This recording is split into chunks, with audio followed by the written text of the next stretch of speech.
नमस्कार. महाराष्ट्रातल्या स्थानिक निवडणुकांमध्ये ना एक खूप मोठा बदल होतोय. म्हणजे आपण ज्या पद्धतीने वोट देतो तीच आता बदलणार आहे. चला तर मग आज आपण ही नवीन सिस्टम एकदम सोप्या भाषेत समजून घेऊया, म्हणजे ऐन मतदानाच्या दिवशी आपला अजिबात गोंधळ उडणार नाही. हो, हाच तर प्रश्न आहे. म्हणजे एकच निवडणूक आणि एका माणसाला चक्क 4 मतं. हे कसं शक्य आहे? हाच सगळा गोंधळ दूर करण्यासाठी आपण ही पूर्ण प्रक्रिया स्टेप बाय स्टेप पाहणार आहोत. चला तर मग सुरुवात करूया या नवीन निवडणूक फॉर्म्युल्यापासून.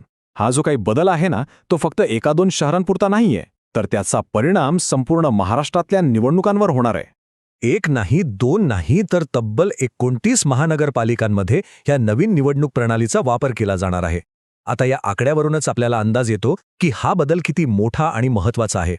आणि या सगळ्या बदलाच्या केंद्रस्थानी काय आहे? तर ती आहे प्रभाग रचना. हा शब्द आता नीट लक्षात ठेवा, कारण तो आपल्याला सारखा ऐकायला मिळणार आहे. ही एक नवीन वॉर्ड सिस्टीम आहे, जी आपल्या जुन्या एक वॉर्ड एक नगरसेवक पद्धतीपेक्षा पूर्णपणे वेगळी आहे. बघा, आपल्याला आत्तापर्यंत काय माहिती होतं? एक वॉर्ड, त्यातून एक नगरसेवक आणि त्यासाठी आपलं एक मत. एकदम सोप्पं गणित होतं.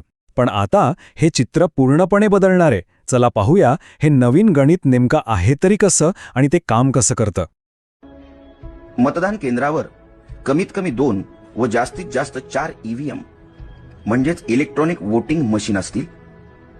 तुम्हाला मतदान एकूण 4 म्हणजेच अ जागा, ब जागा, क जागा व ड जागेसाठी करणे आवश्यकच आहे.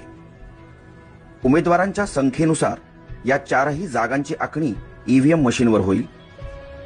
कदाचित या 4ही जागा 2 ईव्हीएम मशीनवर आखल्या जाऊ शकतात. 4ही जागेसाठी मतपत्रिकांचे रंग वेगवेगळे दिलेले असतील.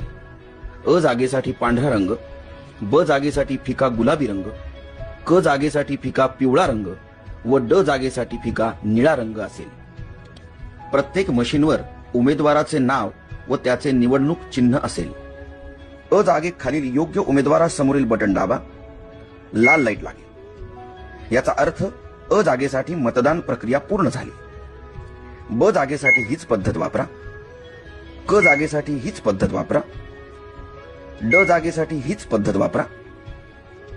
एखाद्या निवडणूक जागेसाठी उमेदवार योग्य व सक्षम वाटत नसेल तर मशीनवरील NOTA नोटा, याचा अर्थ नन ऑफ अबव किंवा वरीलपैकी कोणी नाही असा होतो, ते बटन दाबू शकता.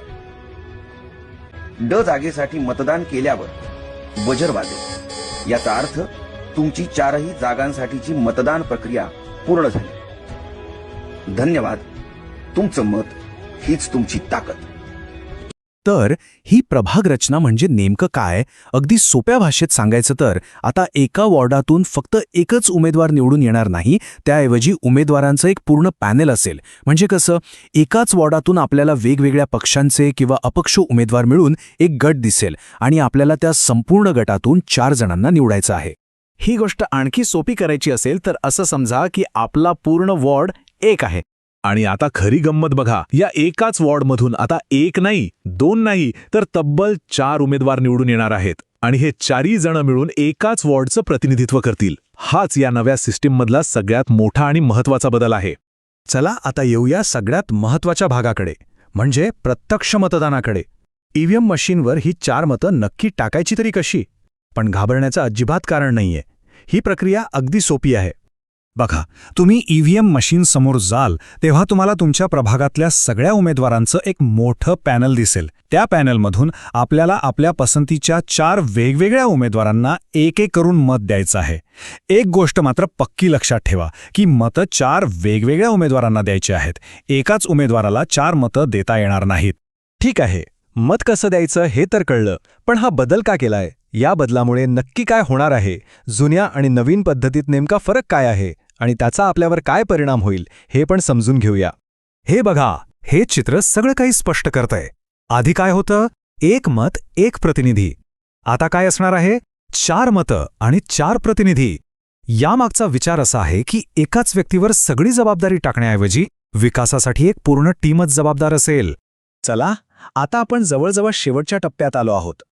मतदानाला जाण्यापूर्वी काही महत्त्वाचे मुद्दे पुन्हा एकदा लक्षात घेऊया, म्हणजे आपला कुठलाही गोंधळ होणार नाही.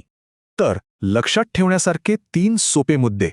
पहिला, एक वॉर्ड 4 प्रतिनिधी, दुसरा 1 मतदार 4 मतं, आणि तिसरा या सगळ्याचा उद्देश एकच, आपल्या भागाचा सर्वांगीण विकास.